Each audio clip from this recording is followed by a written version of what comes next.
Hace algunos años, trabajé como guardabosques en un campamento en Cuernavaca. Allí conocí a un poeta surrealista mexicano. Estaba especialmente agradecido de que estuviera ahí. Unos animales habían entrado al campamento y los ahuyenté por él. No fue gran cosa, en realidad. Como muestra de agradecimiento, explicó esta extraña historia. Una que ocurrió en un pueblo del desierto de Sonora, llamado Amalfitano, en 1975. La gente ahí seguía una creencia muy poco ortodoxa, que giraba en torno al dado de Babilonia. Un día, una investigadora con una maleta llegó al pueblo. Vino a estudiar sus costumbres locales, una razón nada sorprendente para que una intelectual erudita apareciera en un remoto asentamiento del desierto.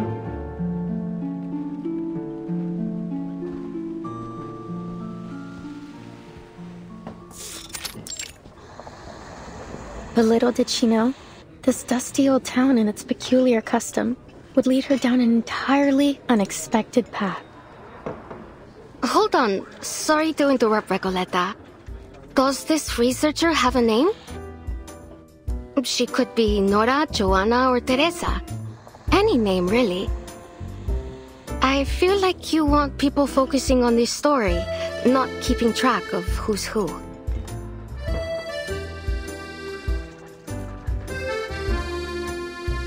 Thank you for your advice.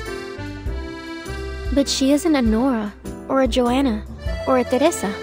She's just herself. A paracausality researcher.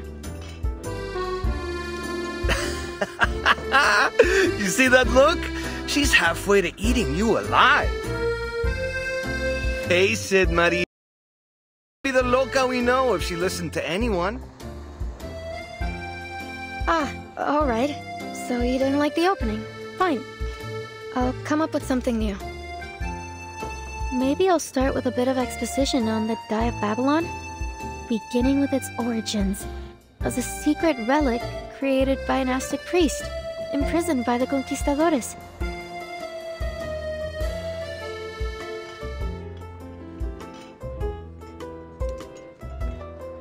I don't know if that's going to do much, hermana. I'm beginning to think we'll never figure out what you're trying to say with this novel. And, well... and this isn't your fault. Ay, Dios. Just tell her, Maria. We're going back to Buenos Aires. ¿De vuelta a Buenos Aires? ¿De repente? ¿Así? ¿Sin más? Pancho, Maria, what's going on? Did I do something wrong during our travels?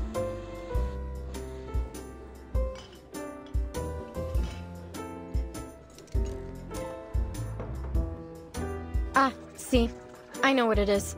I've bored you with my constant rambling over this novel. No, Recoleta. It's got nothing to do with your novel. Don't you get it? We're flat broke. Why do you think we're stuck here scrubbing tables?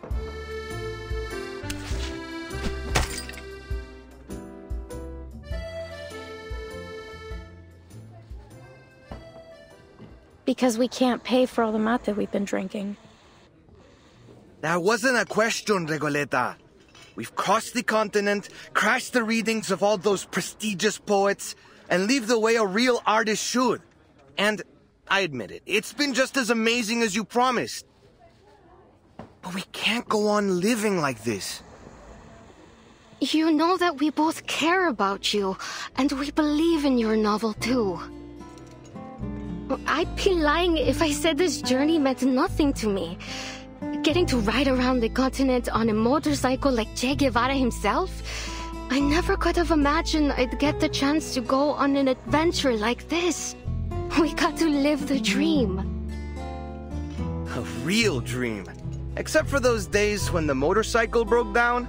Though that was a real tribute to Che's journey too.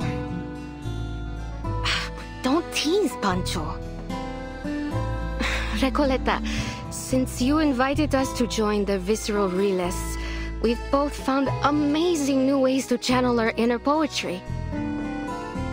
Even though I still don't understand what in the world you're trying to say with your novel, or for that matter, what visceral realism actually is. Maria, Pancho. You told us not to worry about the definitions, to feel and to live in our words. We did just as you said, and it felt great. But...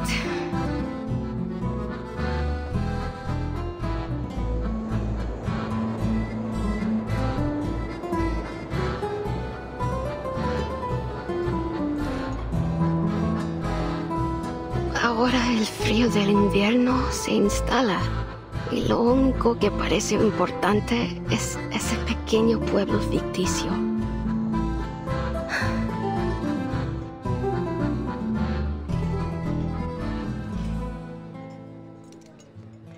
I appreciate your honesty, amigos. I was worried the problem was much worse than all that. Winter here isn't as dreadful as you think, and I know just the place to keep us warm. It was 1520. Arcanist Ferdinand Magellan sailed across unfamiliar waters under orders from the Spanish crown. Over the vast gray sea, he saw spots of light in the distance. An island. He named it Tierra del Fuego. For the next 400 years, Ushuaia faithfully served its role at the end of the world. It became the continent's penal colony, and its largest building even served as a prison. Many Arcanists were exiled there. By the turn of the century, the Arcanist hunt had reached its peak, and the Comala Sanatorium was built. Well, as you may already know, at that time, most Arcanists were believed to be victims of madness. The sanatorium was their ship of fools. However, as people began to realize that Arcanist blood wasn't a guarantee of madness, fewer and fewer were imprisoned there. By 1947, it was officially closed. Until the 1970s, when a group of people from the National Foucault Studies Association returned to the island with new ideas for the location. They spoke in abstract terms and opaque theories that no one could understand. They rebuilt this place and gave it a new name. After a long period of construction, the Comala Sanatorium became a prison once more, one designed to hold Arcanist criminals. They were taken from the streets and the psychiatric clinics, from secret societies and rebel groups. Any Arcanist deemed mentally or socially unfit would be locked away there. This association claimed the inmates would receive the best treatment, and they would fully recover before being returned to society. A prison, a medical lab, a sanatorium, call it whatever you want. That is what Comala is today.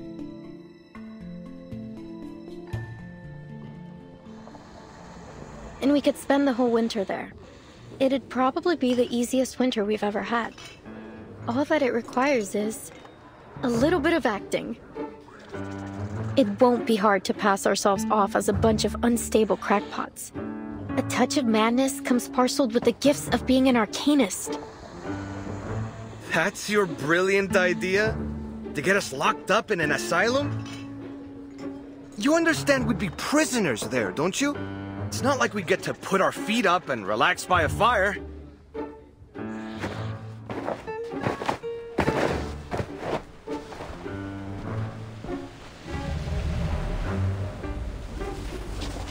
Want to go to jail? Well, see that man over there? Go greet him with a punch to the jaw, then you'll be set for the whole winter. Sounds like a good idea. Recoleta, please. We're not messing with the Gendarmeria. We're going to my Aunt Julia. She said she could take us in at her vineyard up north near the capital. Well, it's harvest season. They could use all the help they can get. We'll return to Ushuaia next year. Or when the winter has passed. It'll still be great.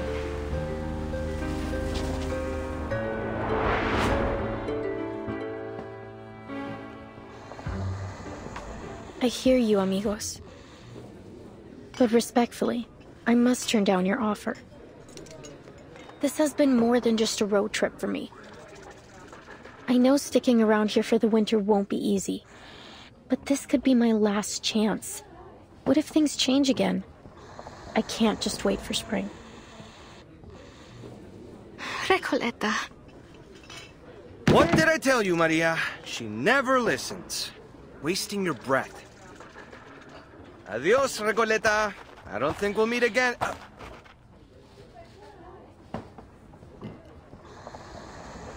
Mierda! Those gendarmes are looking straight at us! What?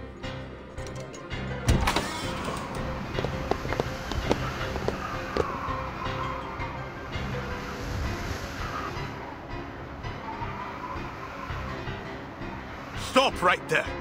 You three match the descriptions of some intruders at the poetry meeting in Casa Pionera.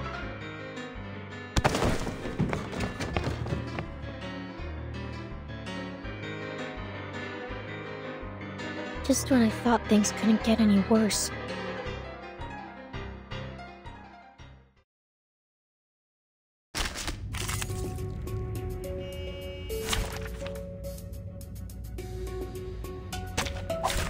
Straight to the point. I like that. This way. I'll show you. The bloody handprint on broken glass. It will be over before you feel it.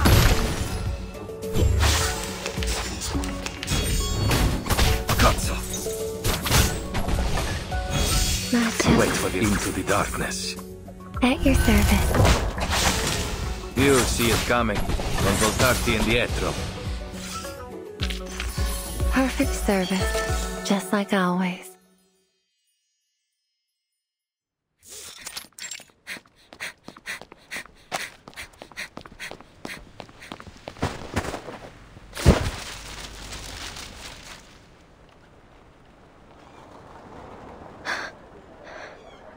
Gracias a Dios. Creo que los perdimos. Are you all right? Ah, gracias. Better to kiss the ground than kiss the gendarme's boots, if I must choose. Wait a second. Doris, is that you? Funny how life moves in circles and puts an old friend in my path. How have you been?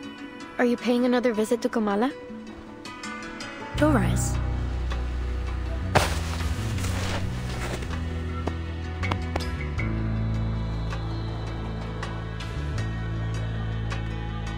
Timekeeper, could she mean her, Dr. Doris?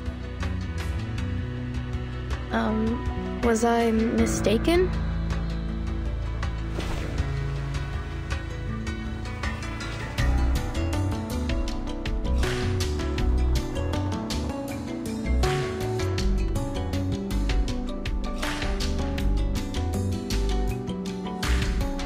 How strange.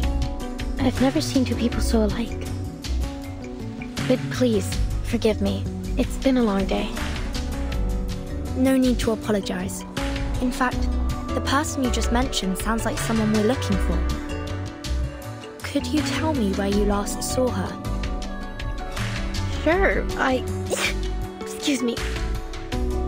You're not from around here, are you? Your accents and those clothes give you away. Come with me. I know a warmer place to talk.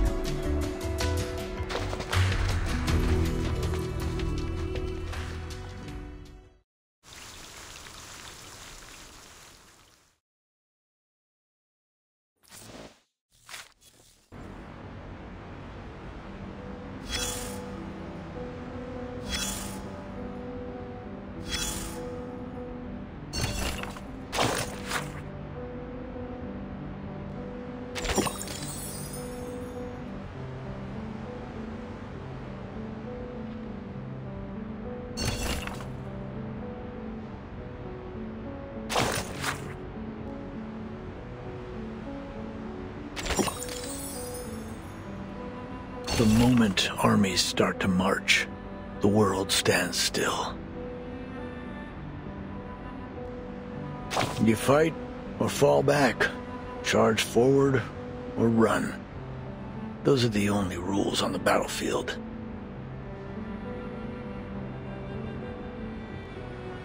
I don't see a start time on this report, nor does it state the reason for or the demands of this war.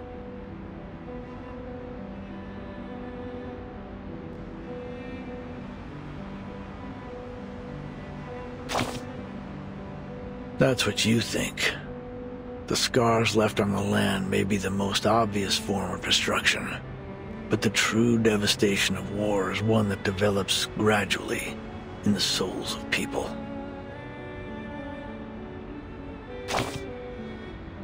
You don't? The young riders have all been exiled, sent down a path with no signs to follow and no destination. In dark days of bloody conflict, soldiers often find comfort in scriptures and verses, or in letters from their loved ones.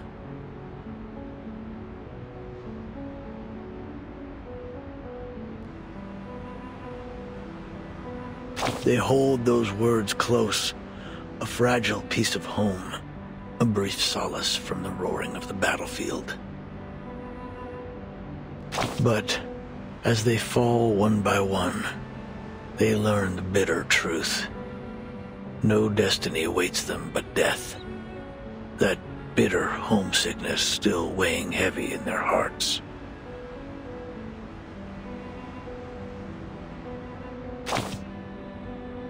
In dreams, maybe. Walking the streets of your hometown, spending a lazy afternoon at the writing desk. Dreams can take you anywhere. But live there too long, and the lines between fiction and reality will blur, and soon you'll never wake up again. Soldiers crawl through trenches, roll in the mud, and charge to their deaths again and again. While words are forever trapped within the confines of poetry, made to live, die, and live again under the golden prophecy. I can't stand the way poets talk.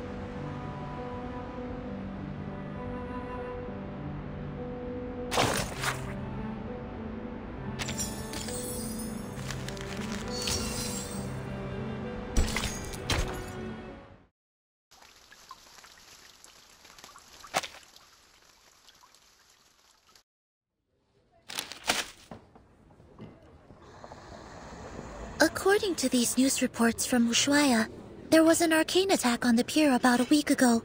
All the ships in the port were destroyed. Could Manus Vindictae be responsible for this? Or perhaps the Xeno rebels? Hard to say, but things have been suspiciously quiet these past few days. I had been hoping we'd find some clues here in Ushuaia after we lost track of the Manus in the Free Breeze shipwreck. They would have gone to ground somewhere remote and off the radar. Indeed, it's possible they've already left Ushuaia. For whatever reason, it seems they haven't been pushing for the storm to happen quite as eagerly as before. I have a strange feeling about it all. They're definitely up to something. For now, it seems our new friend's story lines up with the intel from Moth. It seems the Xeno rebels really did bring Dr. Dorez here. We should see if there's anything more she can tell us. Timekeeper. The Foundation doesn't have any intelligence on Tierra del Fuego. If the Manus really are here, then we'll be on our own. The closest Foundation branch is in Buenos Aires, 3,200 kilometers away.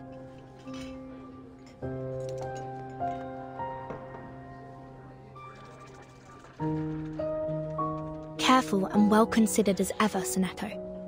It's possible they've already infiltrated Ushuaia, just as they did in Chisos. But the Xeno rebels may still be holding Dorez. We can't just wait around. I'm afraid we'll have to take the risk. Ushuaia is not very big. If Manus Vindictae is here, we'll notice. Stay sharp. Understood, Timekeeper. I'll keep an eye out for them and for Dr. Doris.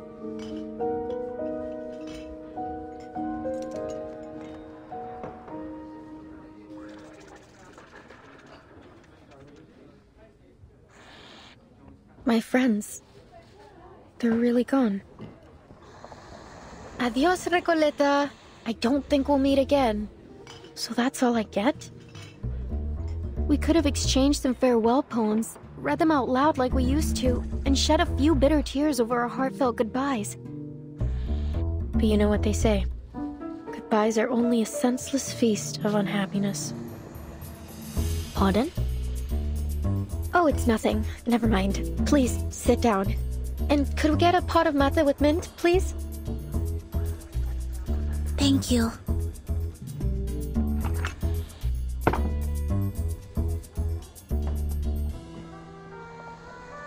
So you're looking for Doris? I can tell she's important to you from your look. Correct. Is there anything more you could tell us about the day you met her? Of course. It was one of those gray, overcast afternoons. I had just turned onto Calle Bolivar when I ran into this blind woman on my way to the post office. To be exact, I didn't run into her. She called to me. It felt like a sacred moment in time, like something unworldly. I just stood there, frozen, as she walked up and fixed a loose thread on my sweater. I stared at her until my fingers went numb, and the letter almost slipped out of my hand. Miss, could you tell me what's in that direction? I followed her hand as she pointed forward. Strangely, even though I could see she was blind, I had a feeling that she knew exactly where she was pointing and where she intended to go. That's the way to Comala Prison, Señora. Is that where you're headed? I could walk you there if you'd like. Thank you, miss. But I think I found my way. She held a typewriter. How ironic that God would give her, at once, both books and night. I am Recoleta. What may I call you, miss?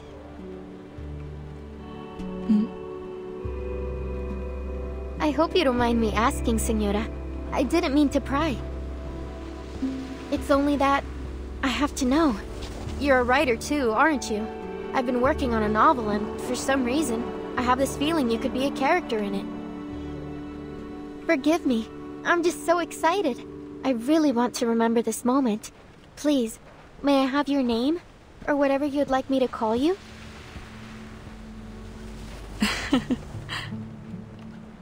I don't think I'll ever forget her smile. It was soft, kind, almost merciful. And oddly, it felt so ancient. No offense taken, Miss Recoleta. But first, I have a question for you. What does literature mean to you? Sorry? What a question it was. I wasn't expecting anything like it.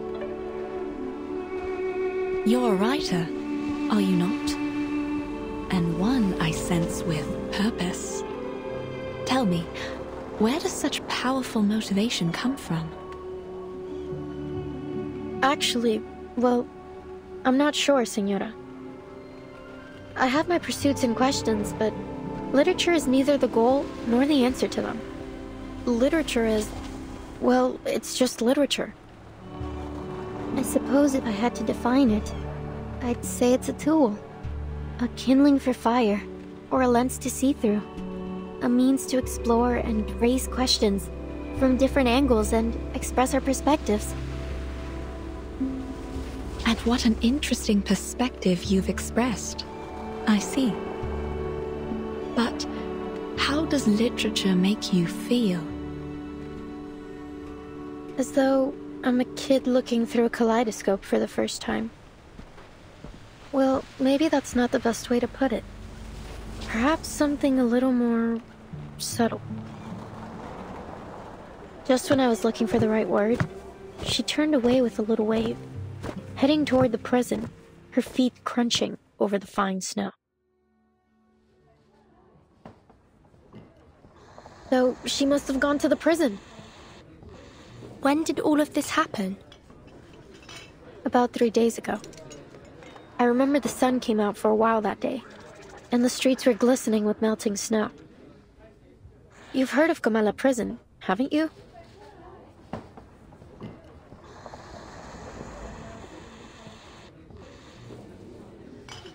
"3 days ago? Then we may be able to catch up with her there, Timekeeper." You're right. We need to get there as soon as we can. Whoa, amazing. So decisive, assertive, a true show of character. You must be the very archetype of a charismatic leader. What's left to say? Whenever the protagonist has what they want fall into their laps, we're all quick to complain about lazy writers using Deus Ex Machina to keep the story together. So let's not dwell on it.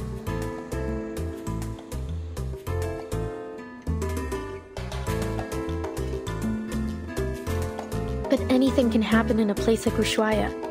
It's a city where the day may only last 4 hours, and the streets are full of exiled arcanists. We appreciate your help, Miss... Recoleta.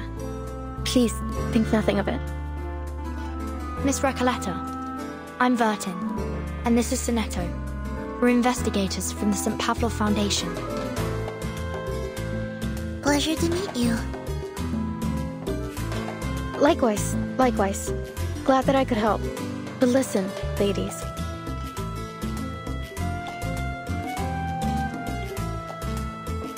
Everything happens for a reason, and now it's becoming clear. You're going to Comala Prison, and so am I. Maybe it's fate that brought us together. What's your business there? If you don't mind our asking. Oh, it's a writer's mission. But anyway, we're friends now. If you're going to Comala, you'll need someone who knows the way.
Behold!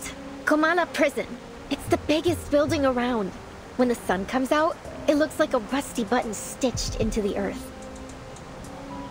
Everyone tries not to pay attention to it, but it's undoubtedly one of the most important places in town. This way. Careful. We're heading uphill. Oops!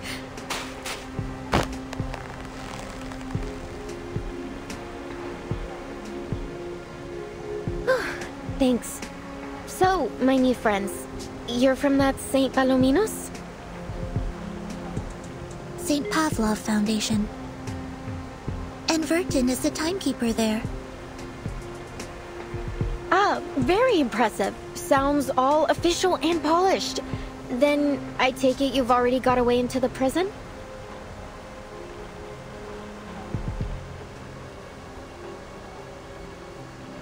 I'll draft a letter to headquarters right away. Once they approve it, they'll notify the local branch in Buenos Aires.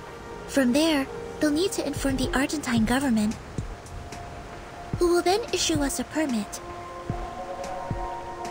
Excellent. Looks like our bureaucrats still have some worth.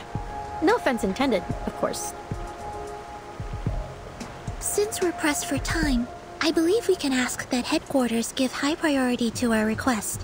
If all goes well, we should have the permit in about a month. Ah, how expedient of them. But you know what? Maybe we shouldn't bother all those hard-working government officials with these trifling matters after all.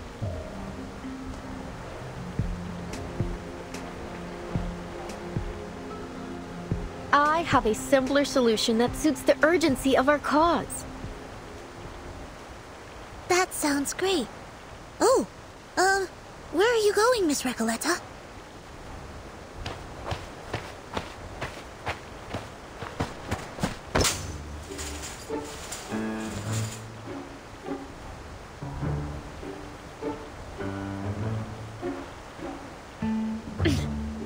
To the other side of the wall, of course.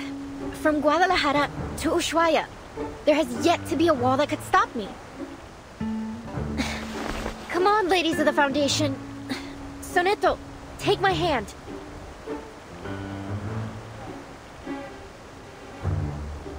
Miss Recoleta, please. A reckless act like that could have serious consequences. Please come back down. In fact, while the details of our mission are classified, I should warn you it may be dangerous, and we cannot guarantee your safety once we're inside. Perhaps it's in your best interest to return to town.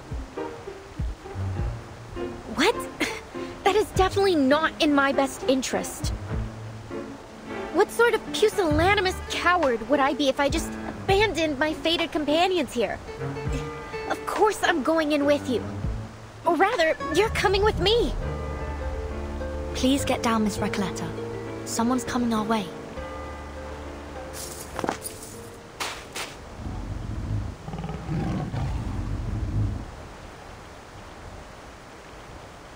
Stop right there. What do you think you're doing?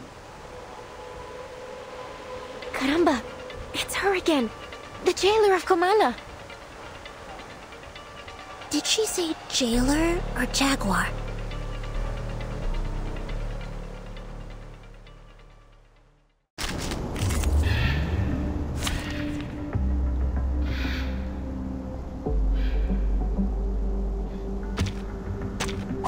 Happy to lend a hand.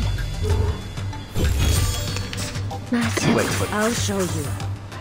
A bloody handprint on broken glass. Liberato dalla paura.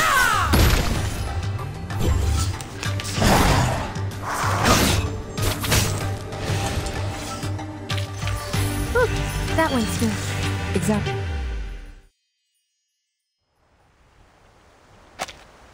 Miss Recoleta, haven't I made myself clear? I don't want to see you here again. Jailer, we meet again. What a delightful encounter on such a...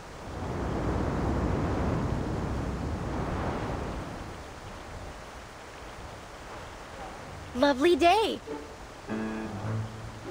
Would you please just leave this place alone? I'll never understand why a promising young woman like you keeps snooping around a prison. I can't make this any clearer. Trying to break into Comala will do nothing to get you inside, but it will get you into a world of trouble with the Gendarmeria. So, will you stop these senseless breaking attempts? Comala prison is only accessible to academic researchers and journalists, and even they must have official credentials in order to enter. Isn't there any other way to pay a visit? I truly do need to get in there.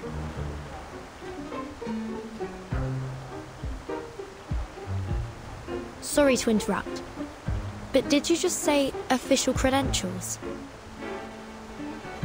Yes, you heard me right. And you are? I'm the timekeeper of the St. Pavlov Foundation. My assistant and I are here to visit Comala Prison on official orders from the Foundation. Here, this is my ID.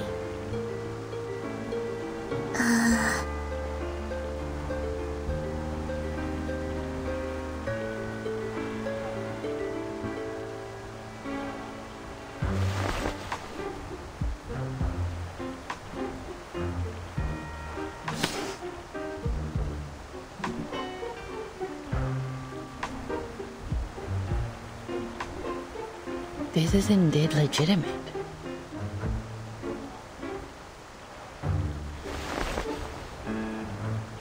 Welcome to Comala Prison. Apologies for my earlier behavior.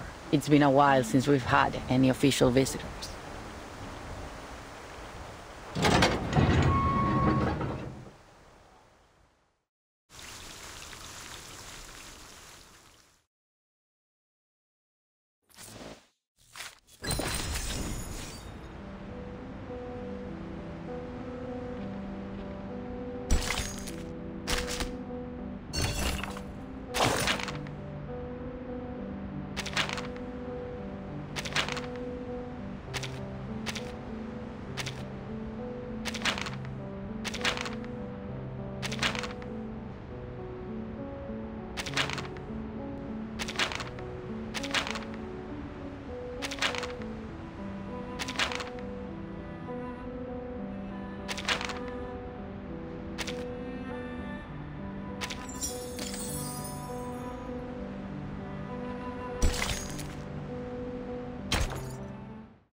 Día tras día, la investigadora de paracausalidad se escondía en la naturaleza fuera del pueblo de Amalfitano, estudiando los datos que había recolectado. Una tarde, al anochecer, una voz llamó desde fuera de su cueva. Ella dejó el equipo y las cintas y salió afuera. Un hombre estaba de pie, curioso, frente a su puerta. ¿Qué haces aquí?, preguntó, levantando ambas cejas. Nada sucede en Amalfitano en estos días. El local se presentó como el empleado del banco. Probablemente tenía la cara más amable del lugar. Ojos brillantes, mejillas levantadas, una mandíbula suave. Era una cara llena de esperanza. La investigadora le mostró los espectros que había estado recopilando. He estado recolectando historias sobre el dado, explicó. Quizás ellos contienen la clave para explicar la aleatoriedad que muestra el destino. Ah, eso realmente me intriga, respondió rápidamente el empleado del banco.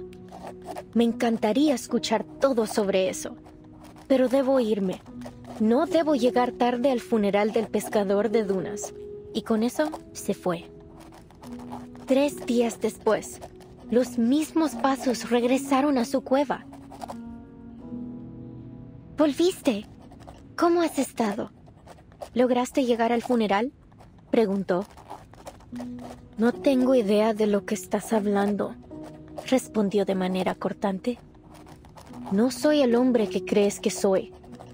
Su rostro estaba agotado y demacrado, sus ojos hundidos profundamente en huecos vacíos. Era como si toda chispa de vida le hubiera sido arrancada, dejándolo solo con una cáscara vacía. La investigadora insistió que no se había equivocado. Conozco a las personas por su naturaleza más profunda, hasta la sincronización de sus espectros. Nunca me he equivocado antes.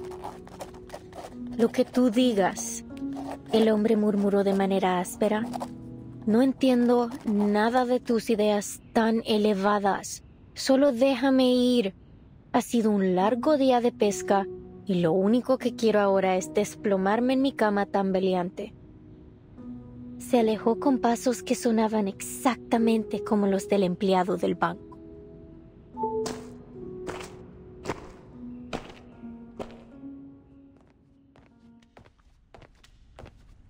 As you might have noticed, Miss Burton, this facility isn't just a prison. It's also a research center.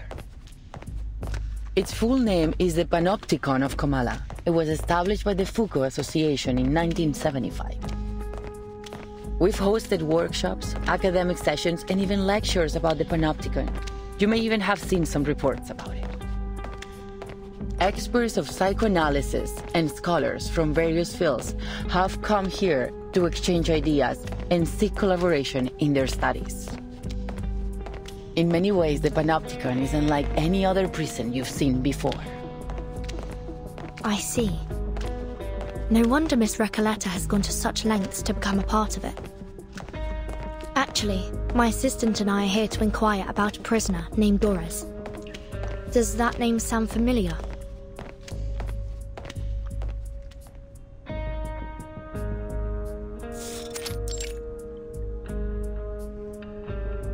Not that I recall. Could she have used a different name? What does she look like?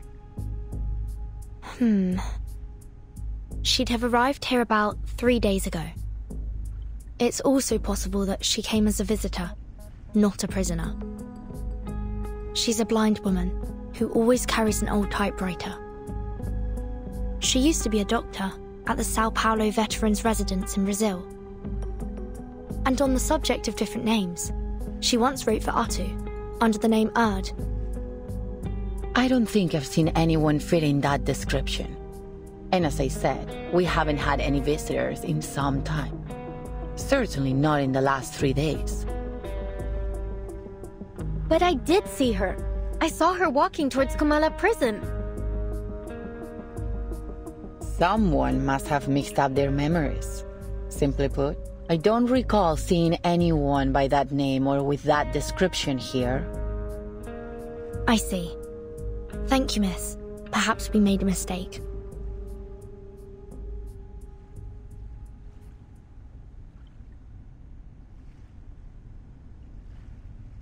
Miss Recoleta, you've gone to great lengths to get into the Panopticon.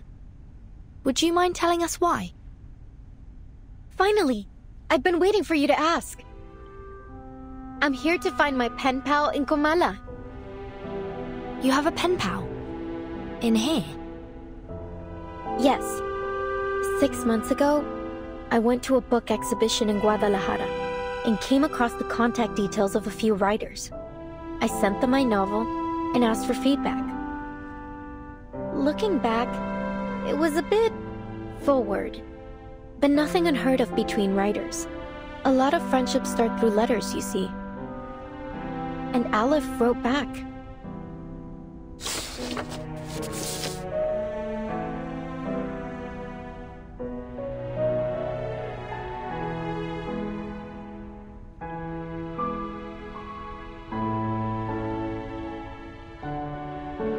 And how much do you know about this pen pal of yours?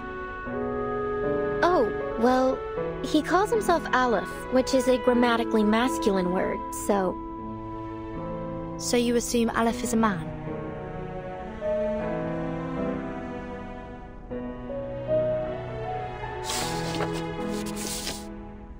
Yes, he's probably a poet, a writer, perhaps even an alchemist.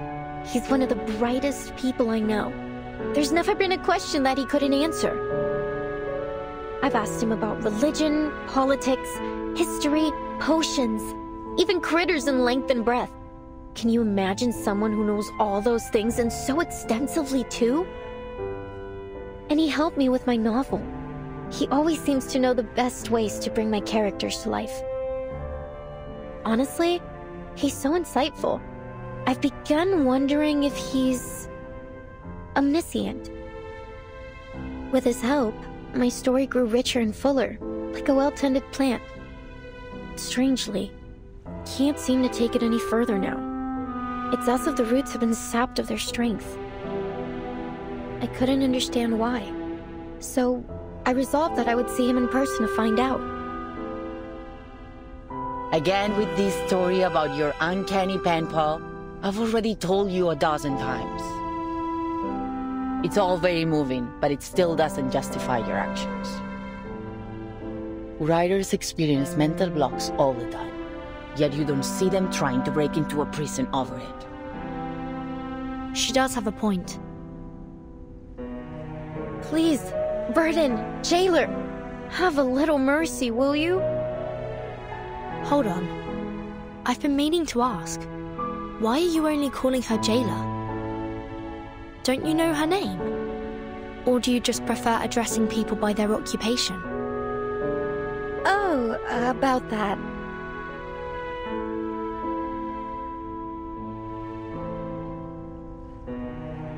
It's okay, Miss Verton. I don't mind being called by my job title. I take pride in what I do. I'm perfectly fine with just being the jailer. Exactly. A researcher is a researcher, and a jailer is a jailer. Titles and code names often tell us more about people than their ordinary given names, don't you think? Take Sonetto, for example. Your name comes from sonnets, doesn't it? That great poetic form from Italy. Some people mistakenly think Shakespeare invented it. Some say it was Petrarca, though no one really knows when the first sonnet was written. Sorry, I'm straying from my point. You're Italian, aren't you, Sonetto? Is that your real name, or just a code name? Were your parents poets? As much as I'd like to be able to answer your question, I never knew my parents.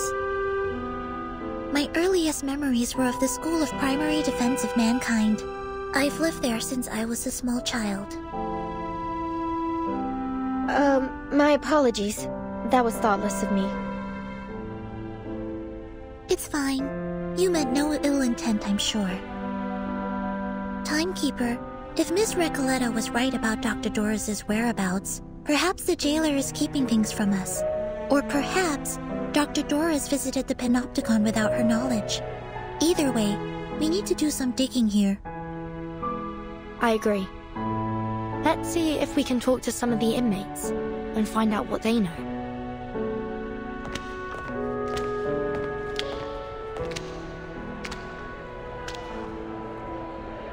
Ladies, we're about to enter the main hall of the Panopticon. This is one of the places where the inmates spend their recreation time. At this hour, they are supposed to be in their cells. But what's all that noise?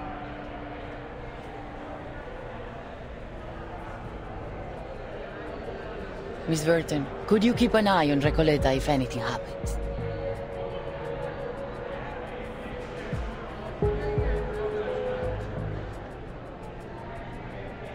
Certainly. What do you take me for? I'm not going to run away. That'd be a pretty cheesy way to start a story. Please, just stay close to me.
La Sociedad de Poetas de las Américas?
Pardon the interruption, but might I ask?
I've come to learn the name of this land. Ushuaia.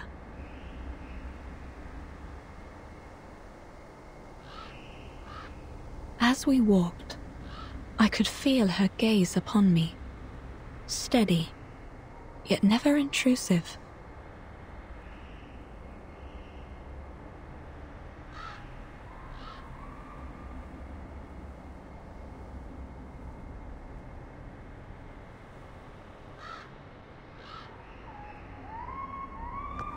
I sensed I had been brought to a place most unusual. A building with a quiet peculiarity in the air.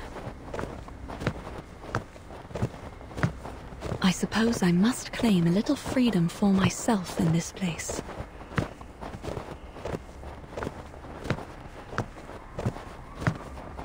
I'm sorry for your undue trouble, my diligent friends.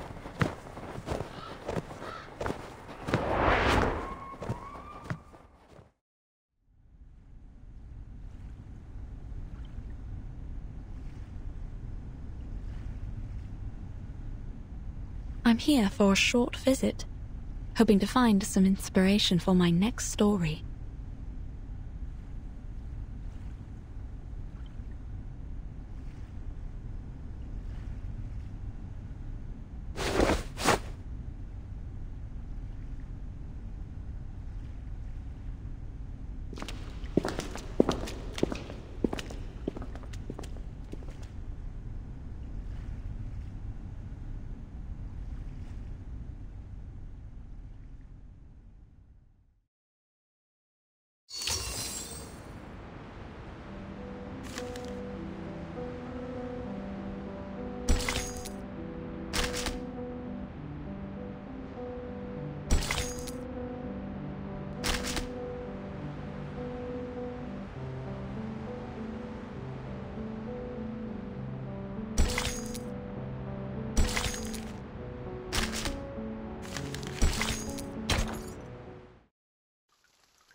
I didn't expect any of this from what we saw outside.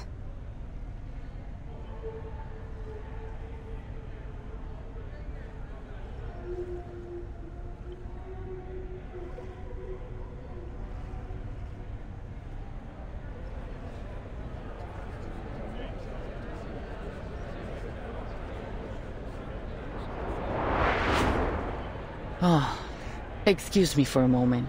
I have duties that I must attend.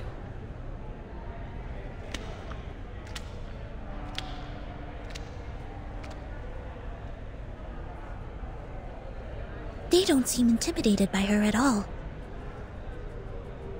Yeah. They just look like a bunch of artists having a chat in the garden. And the jailer seems to be like a grumpy neighbor coming over to ask them to keep it down.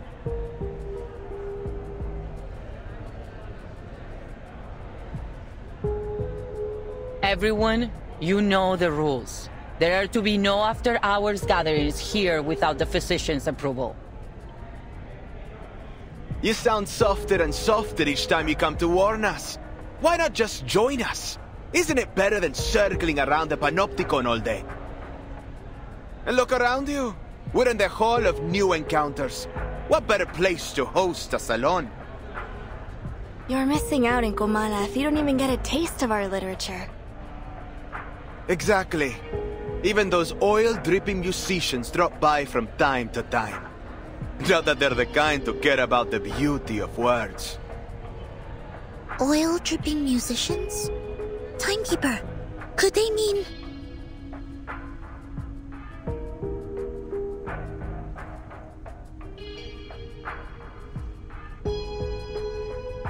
Quiet now, please. The Ediles Salon is about to start.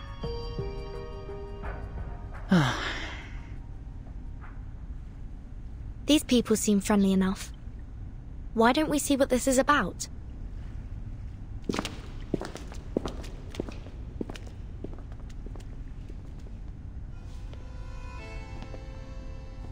En desiertos, en estrellas, dentro de laberintos. En aguas, en espejos, dentro de reflejos. Soñamos sobre la almohada de paja de la muerte. Aquí estamos, rendiendo homenaje a los fantasmas. Para rendirlo todo otra vez. Para rendirlo todo otra vez.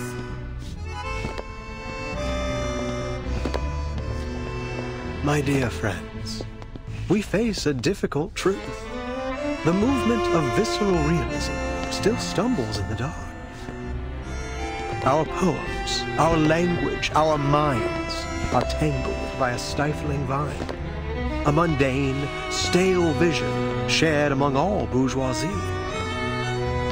We follow this vision blindly, clinging to the comfort brought by logic and conventional wisdom, and by it, we nip every branch of new art in the bud.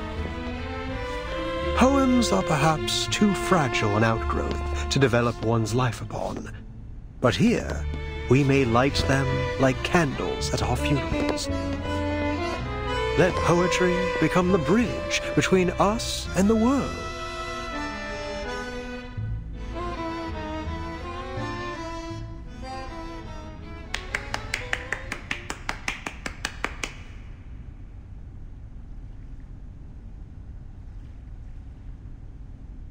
As we come back and forth over the boundaries of life and death, the old obstacles begin to take on a new look.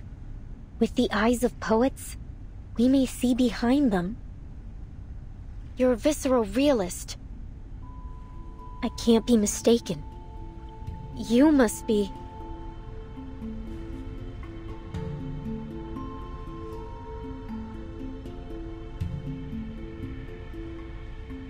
A lonely cowboy, finally home. What a wonder. You're in time. The salon has just begun. And La Sociedad de Poetas de las Americas isn't like those salons that care more about who's invited than the art. All are welcome here. A literary salon in a prison? Though, so far, it seems to have more dancing than poems. Did you understand what that man just said? No, sorry, Timekeeper. I need a moment to think it through. Don't worry, Sonato. I would guess we're not the only ones who are confused here. Miss Jailer, is this that peculiarity about Kamala you mentioned earlier?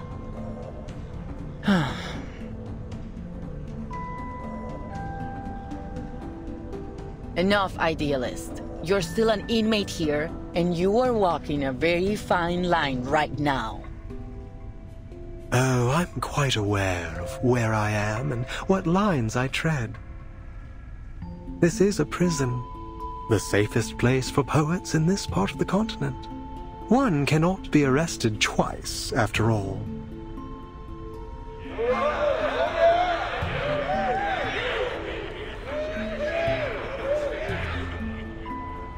But please, don't trouble yourself with our little farce.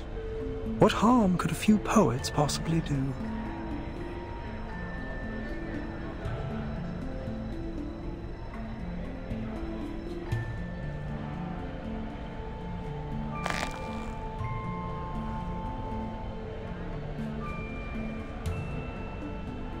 Senor Idealist, might I ask you something? Hold on, Recoleta. All forms of communication with the inmates must conform to our regulations. We will need to record the conversation and submit it to higher authorities for review. I have some questions for the gentleman as well, but we're more than willing to follow the rules. I think the person I'm looking for might have attended this literary salon, or at least talked to some of its members. I'd wager she's spoken to that gentleman. That is, if she has been here at all. I see. Go ahead then. Just watch the time.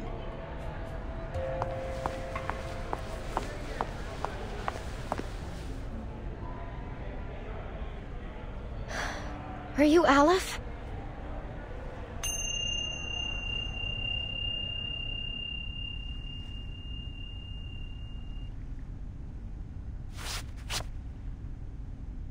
Oh, another visitor looking for Aleph. So you know him?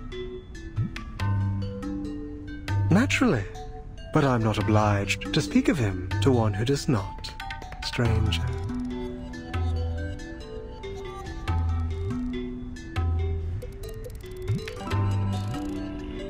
And you, young lady in the hat, are you here for Aleph as well? What a lively day this is. No, I'm looking for a blind woman. Her name is Doris. Ah, yes, I remember.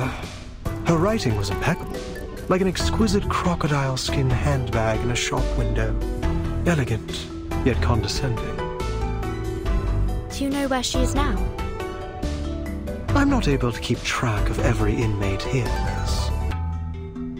Perhaps you should ask those who have seen everything from above. Through the glass, where the scrutinizing eyes of power look down on us. Eyes?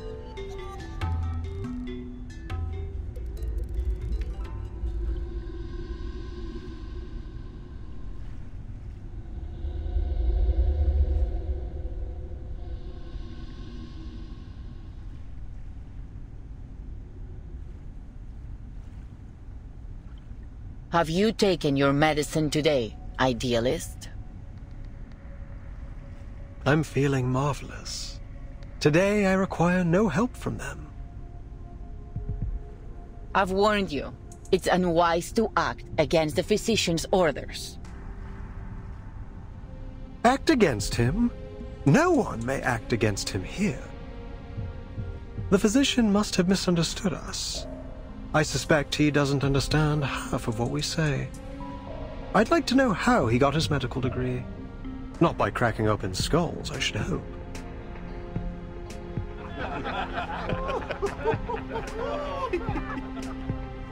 What a pity, jailer. You know, I've always believed you had the soul of a poet, just like us.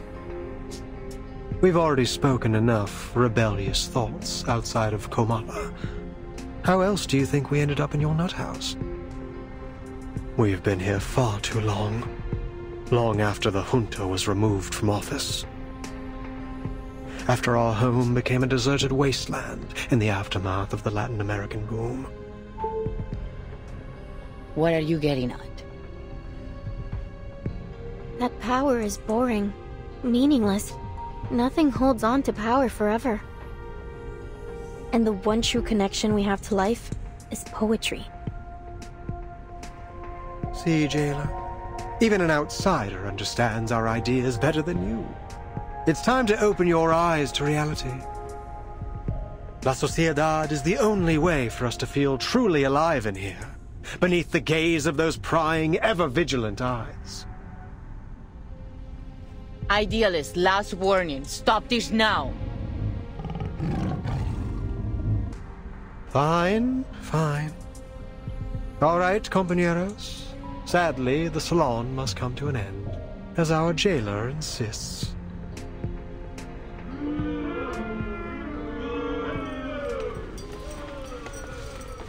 Dear friends, I do not mean to abuse the power of suspense. I sincerely invite you to come with me to the heart of La Sociedad de Poetas de las Americas. Perhaps you'll find the person you look for there.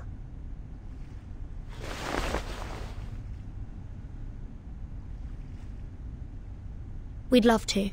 Only if that's okay with you, Miss Jailer. I suppose that's all right. You're already here. We can call it part of your tour, but please, ladies, take none of their rumblings seriously. Thank you, Jailer. Please, follow me.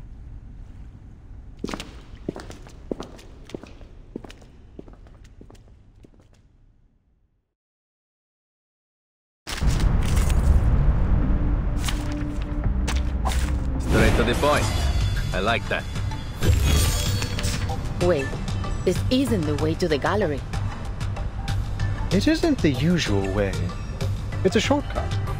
We call it the Reptilian Complex and Primal Hunger route. Much faster than the limbic system and postmodern anxiety route, let me tell you. But this passageway has long been abandoned, and entry's prohibited. It's extremely dangerous too. Relax, Jailer. No one, not even you, knows this prison better than I. But, Timekeeper, I think we've just gone in a circle. I'll show you. You're waking. Liberato dal fratello. This is my child. A bloody handprint on broken glass. Ikaros, find your mark. It's for your safety. You look my child. Knock, knock. Room service.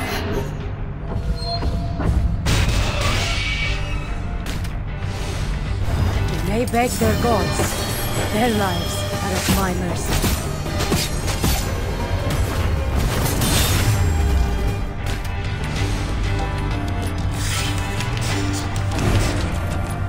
I found this way, please. Wait for the right moment. I never miss. At your service. Non voltarti indietro. My child. Into the darkness. Now! Addio, straniero.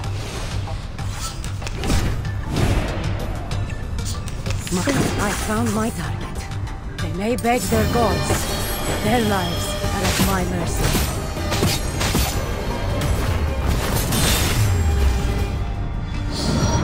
You're waking it. Yeah!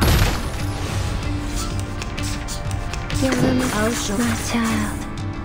Knock, knock. Room service.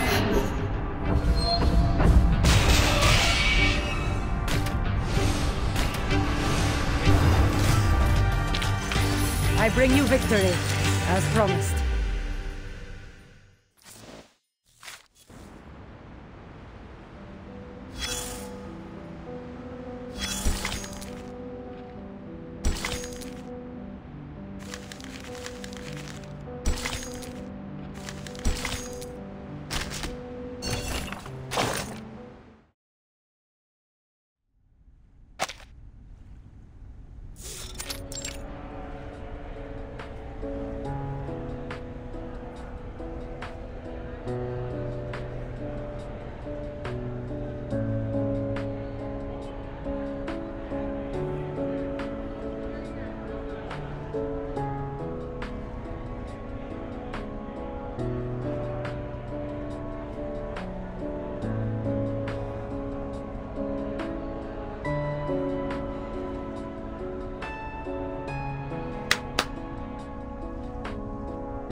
Mr. Idealist entrusted me with hosting the literature salon.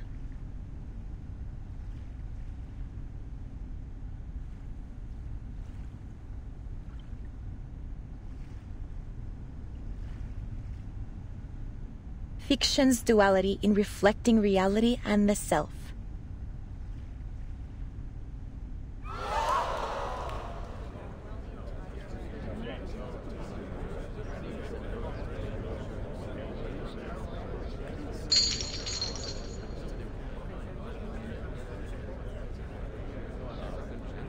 Like-minded fellows, aspiring writers.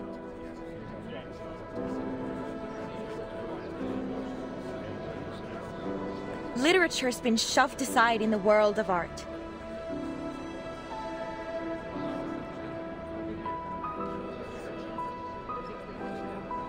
What is left for us to do?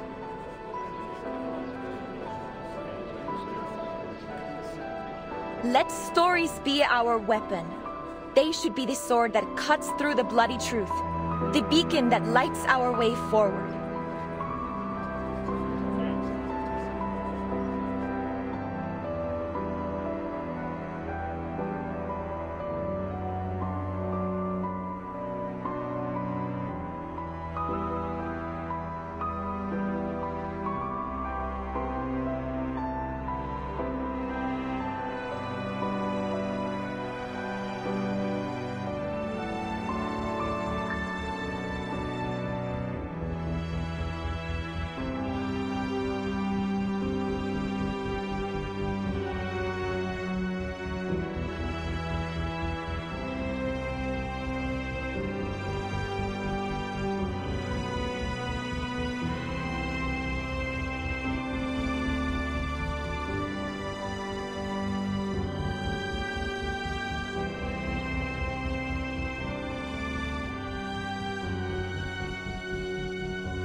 Hey!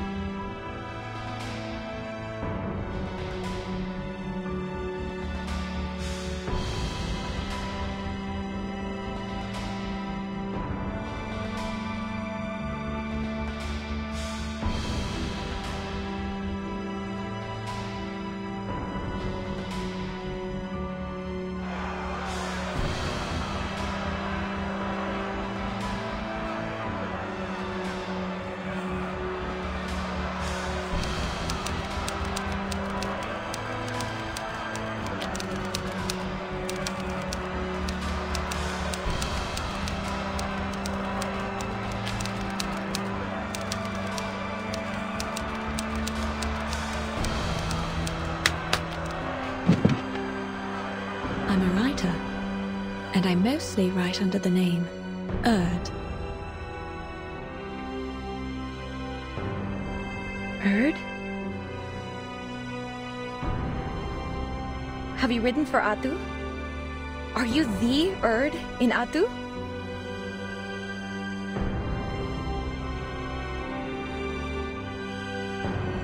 It's an important part of my visit to hear all the ideas and opinions, if you'll pardon my intrusion.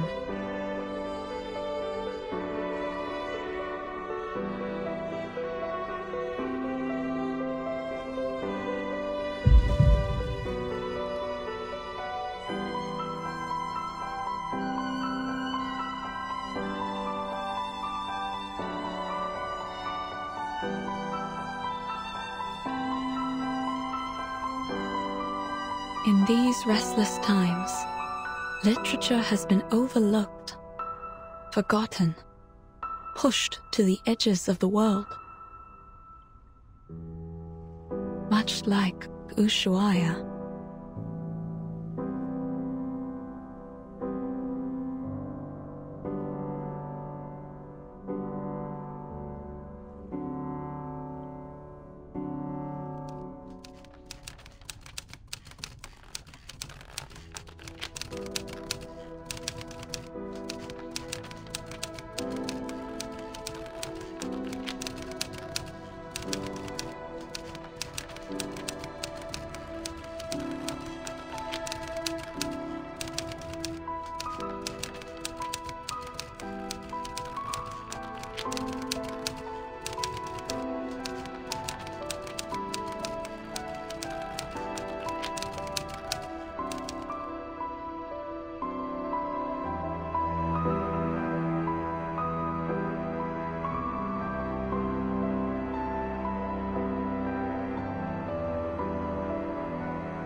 Let's take a step back. Pull you out of that whirlwind of passion and dreams. If you want to make the best call, you need to zero in on what really matters. So what's your take on that big speech? A sudden explosion that shook Latin American literary circles about 30 years ago. It was destructive, but also gave rise to new life. Lucky for us, we don't have to worry about shell shock in the literary world. It's not about knowing literature. Any soldier with little experience can deliver a status report. All right, eyes on the map. As we speak, ships are lined up on the Spanish coast, but this time, they're poised to make a new kind of discovery, if you can call it that. And here are our new Columbuses, heading to the docks to embark on their journey.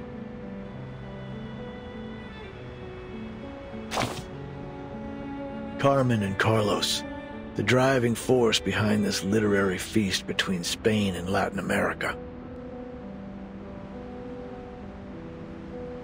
Carmen, with an eye for opportunity and a mind for business, sought out the continent's literary gems and secured generous publishing deals for them. Carlos, with his deep understanding of market dynamics, brought these works to the eyes of the European public.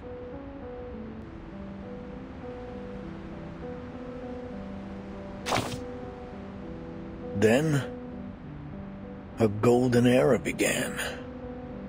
It all kicked off with a scandal at a military academy.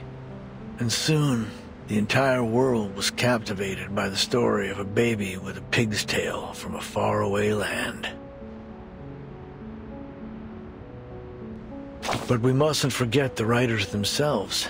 Fuentes, a towering figure of the Spanish-speaking world, and Cortázar, the writer ever seeing through the eyes of a child. And of course, Mario and Gabo, key players in this literary revolution, will forever be etched in the annals of history. They corresponded regularly, always expressing deep admiration for each other's work. In fact, one even wrote a doctoral thesis on the other. Ah, friendship. It was.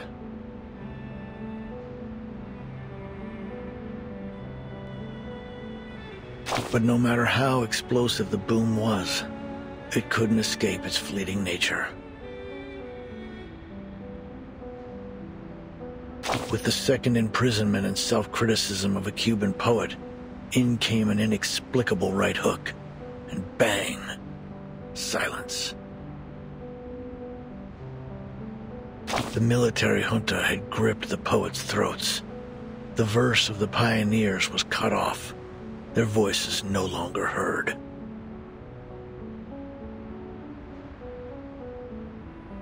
The bond between two generations was broken, and for the younger of the two, the silence was intolerable. They looked for a new theme, a new idea, a new voice, a new method to speak on their disappointment, their horror, and their anger. And they became the new guerrillas.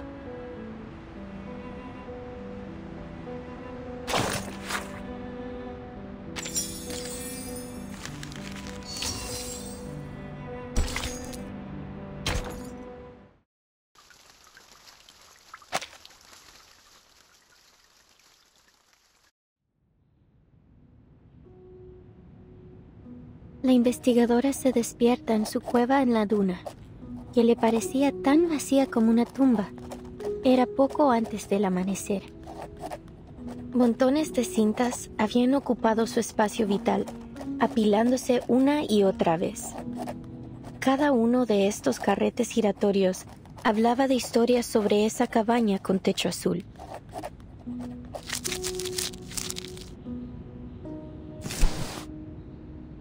Oyó la voz del asesinado conductor de burros detrás de ella.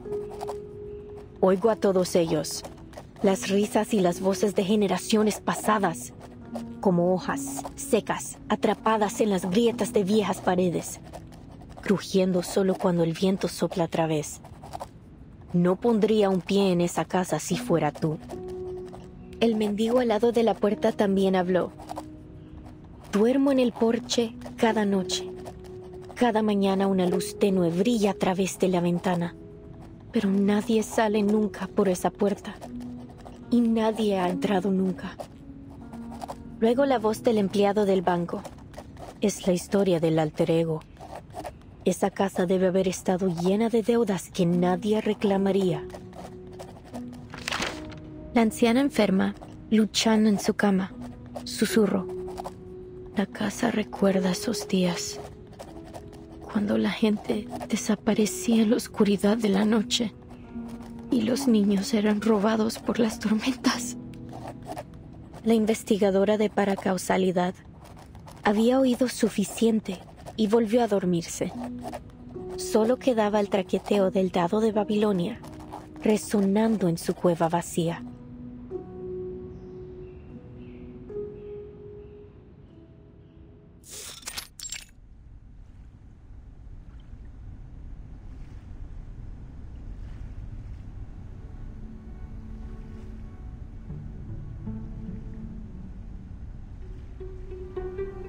I've always wanted to use the element of fantasy to better establish our theme. And I was right. Now the stage is captivating, the timing is perfect, and the audience is ideally placed. Only one imperfect element remains in the scene. The creator, who hasn't stepped away from his creation.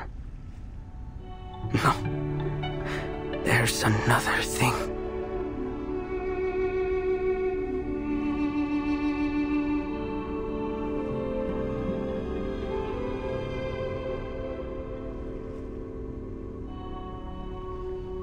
Can you even tell any difference between today's setup and yesterday's? Seriously, Roberta? That's a rude question. Well, what's the difference then? I can't see one either, but you should never judge art by how much it changes in a day. It's a creative process. We might be standing at the edge of the world, but art has no boundaries. We have to show him our support. Easy for you to say. He's been tinkering and tweaking for over 3 months. Even if the idealist himself entrusted him with this exhibition, he can still be wrong sometimes. This gallery is turning into a dump. Estoy viendo fantasmas, todos con las mismas caras, García. Demasiados. Es fácil perderse en ellos.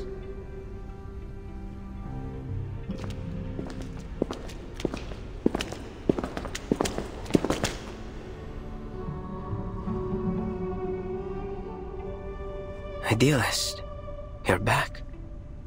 Are these new recruits for La Sociedad? You must have had a very successful day.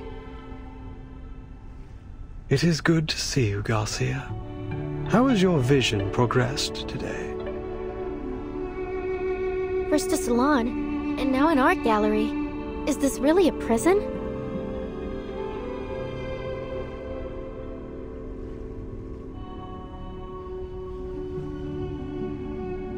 As you can see, I've strived to push the element of fantasy in my work so that it might reach perfection.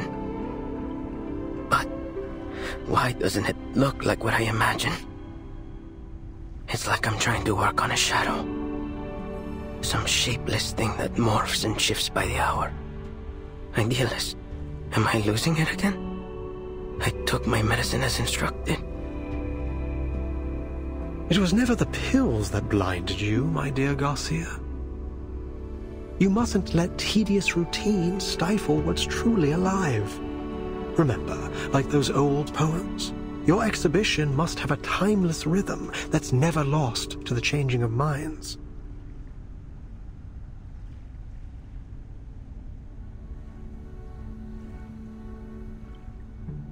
Sorry, maybe I'm just not getting it. Lorca, there's your answer. Though the sun rises the same way every day, the multitudes of shadows it casts are ever-changing. Isn't that the only constant in life? Change?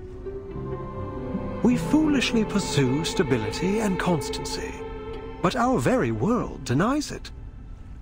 Take a step back. Take several, and see the truth for yourself, lest you too become lost among the shifting shadows. I get it now. It's the changing light that makes the exhibit seem different from what I expected. I shouldn't waste my time on freezing things in one perfect moment. Instead, I need to embrace change as it comes. I don't know how to thank you. I won't let you down. I must complete this exhibition. Complete my alter ego.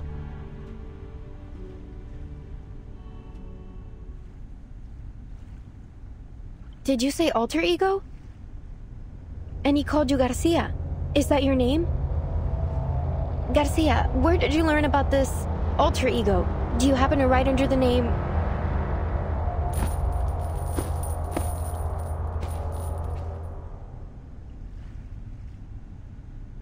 Please, Recoleta, give our artist some space. Can't you see? He's already returned to his own time and space. He can't hear a thing you say. He's right. Garcia is deep in his own head now. He won't hear a thing until he's done with whatever he has to do. Even if the floor were to collapse out under us, I think he will be left standing in the air without even noticing. Pardon me then.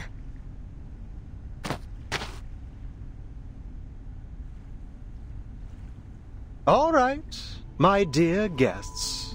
Please forgive my late introduction. Welcome to the Gallery of Bewilderment. Thank you for inviting me here, Mr. Idealist.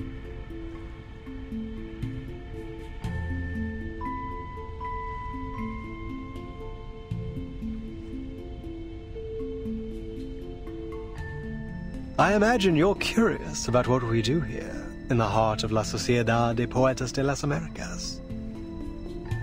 We're putting together a magazine, a collection of poems from Kamala, our very own Casa de las Americas. ¿Casa de las Américas?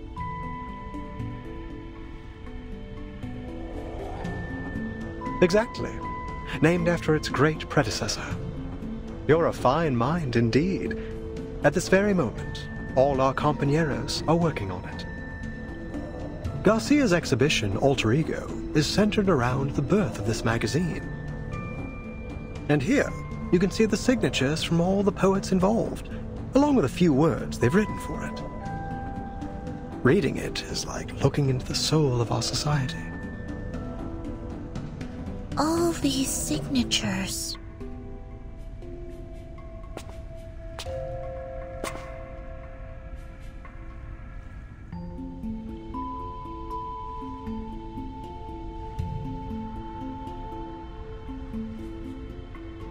Timekeeper, here! It's Dr. Doris' pseudonym, Erd! Then she was here.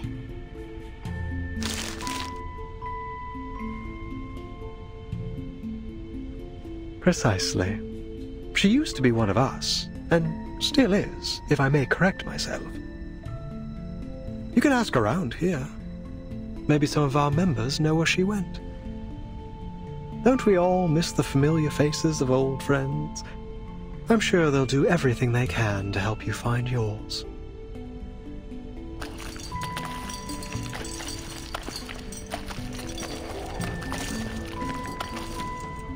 Mr. Idealist, I finished my short story.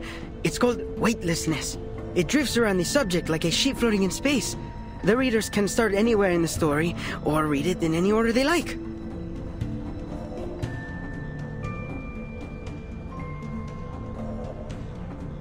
And please take a look at my piece of limits!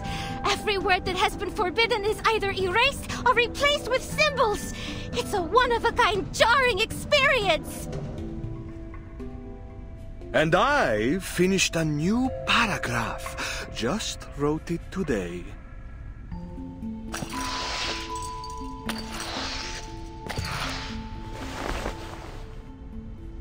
Oh, new faces. Welcome.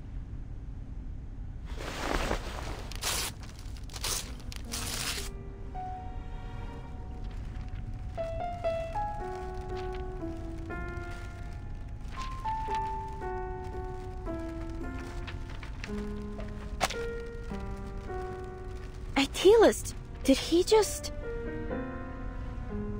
This is the writer for the prologue of our magazine.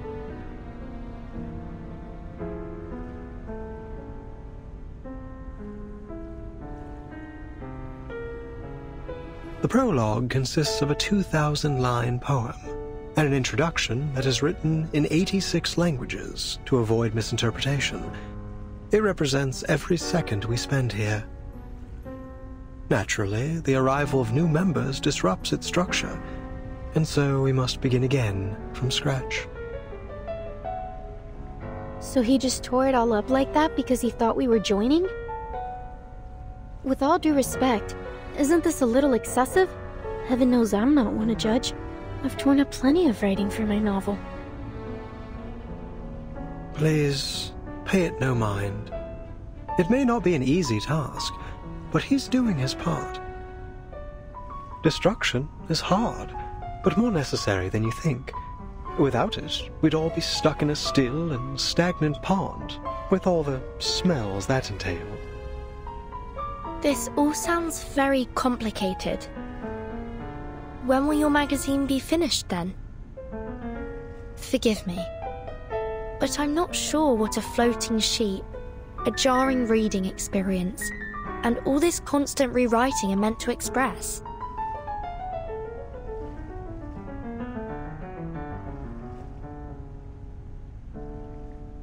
As I've said, Comala is unlike any other prison.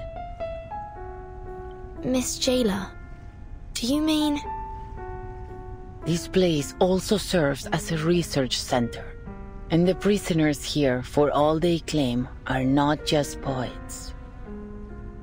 They are Arcanist criminals, and each one of them has been diagnosed as mentally ill.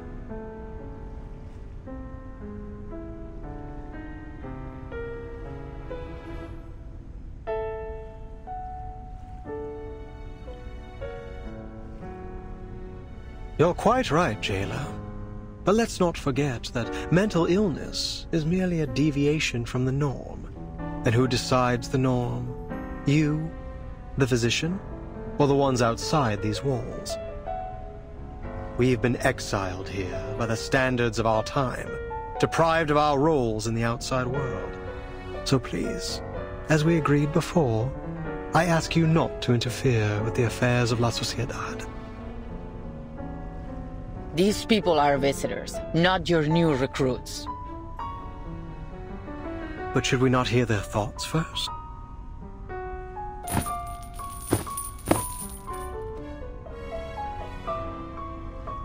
My friends, no one escapes the eye of power. We must resist. Stand with us. Pick up your pen and take poetry as your shield before it is too late. Idealist, I admire your fight, but I came here with a different goal.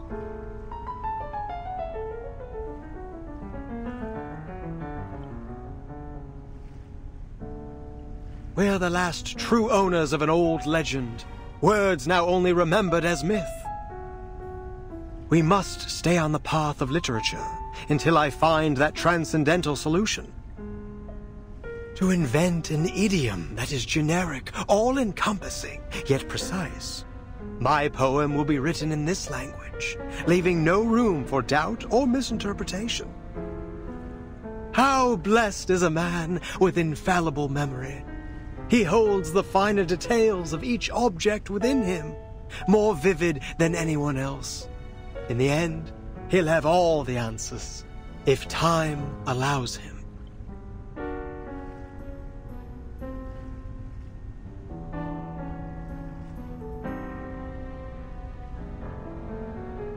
Sweet tongue, sister howls, hermaphrodite, tango. They put the whole city in the nut house. Timekeeper, look over there. Isn't that the prologue writer? There's something off about him. Please, Timekeeper, stay away from him. What's happening? Idealist, Pablo's having another episode. Multiples of us. You make reality sick.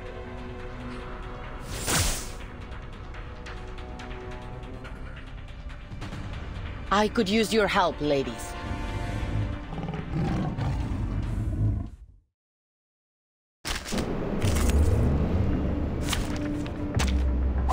Nothing unexpected. Ona, en la acumulación de laberintos, suéltalo todo una vez más.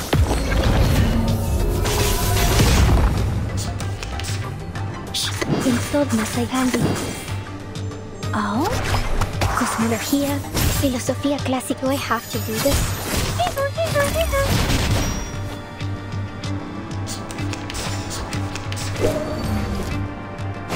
Not a fan of my work. En todos los momentos. Plan A. Nuestro aliado es la verdad. Frost you with the armor of the forge. Agents have guns. And common sense. Hey, I'm the support staff. The plan failed. Agent. Good handy. En la acumulación de laberintos, suéltalo todo una vez más. Oh? Penetrate. 3, 2, 1, down. Just like the prophecies of the woods, the scales have already been tipped in my direction.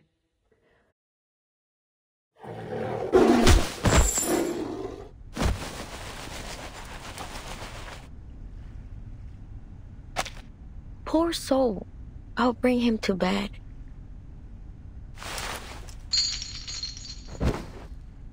Well done, ladies. Aren't you full of surprises? What was all that? It seems he had a mental breakdown and lost control of his arcane skill. It appears that every line he recited carried unbridled power. Usually, only specific lines can channel arcane energy. You can't just force the power into words or craft a poem to serve your purpose. Pablo must have a rare gift for identifying empowered lines. When he recited them all aloud, they overwhelmed him. That's right. He's a genius who rides the tides of emotion, just like Arthur Rimbaud. We always keep a close eye on him to make sure he doesn't recite anything while reading or writing.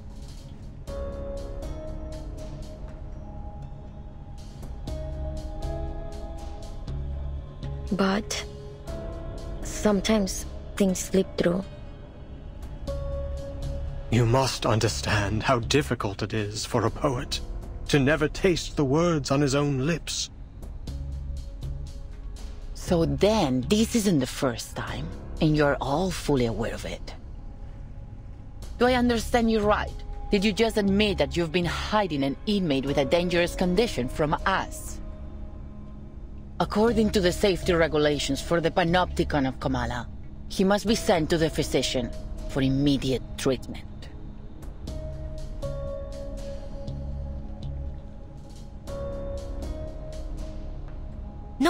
No, wait, we can explain. He's doing fine. We know how to help him. This was just an accident. We got distracted by the new members. We won't be handing him over to the physician.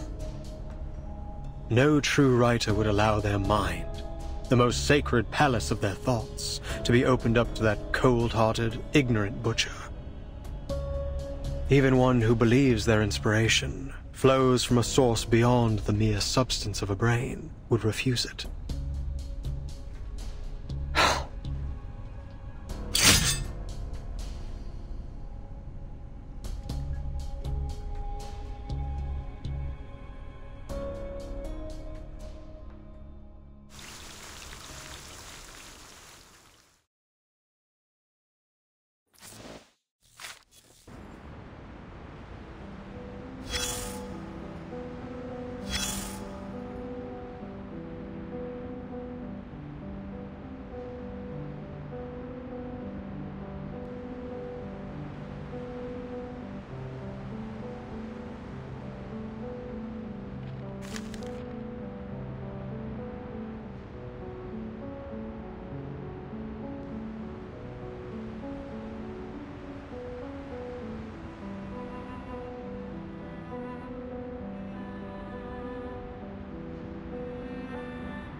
Fate. Yes. It looms over us, yet each of us may hold the power to steer its course.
I didn't know you've ridden to Aleph too.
I'm truly flattered by your invitation.